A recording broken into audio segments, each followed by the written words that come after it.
Dans la communion eucharistique, sont contenus le fait d'être aimé et celui d'aimer les autres à son tour.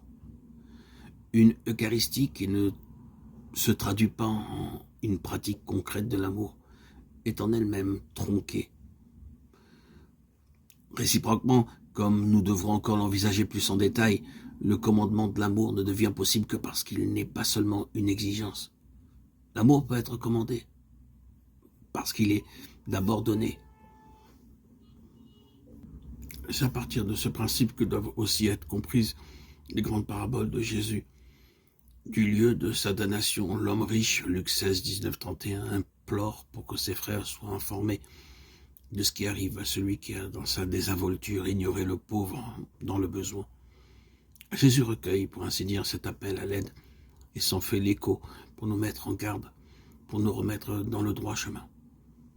La parabole du bon samaritain, Luc 10, 25, 37, permet surtout de faire de grandes clarifications, tandis que le concept de prochain se référait jusqu'alors essentiellement aux membres de la même nation et aux étrangers qui s'y étaient établis dans la terre d'Israël, et donc à la communauté solidaire d'un pays et d'un peuple. Cette limitation est désormais abolie. Celui qui a besoin de moi et que je peux aider, celui-là est mon prochain. Le concept de prochain est universalité. Et il est universalisé et reste cependant concret. Bien qu'il soit étendu à tous les hommes, il ne se réduit pas à l'expression d'un amour générique et abstrait qui en lui-même engage peu. Mais il requiert mon engagement concret ici et maintenant. Cela demeure une tâche de l'Église d'interpréter toujours de nouveau le lien entre éloignement et proximité pour la vie pratique de ses membres.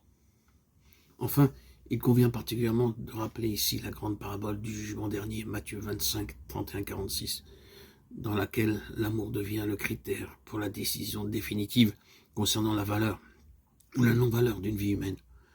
Jésus s'identifie à ceux qui sont dans le besoin, les affamés, les assoiffés, les étrangers, ceux qui sont nus, les malades, les personnes qui sont en prison.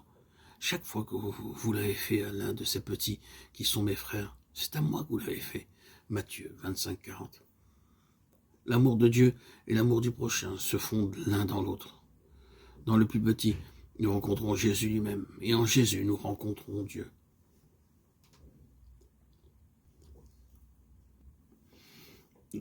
Dans l'amour de Dieu, dans l'amour de notre prochain, nous nous réconcilions avec Dieu et nous rencontrons Dieu.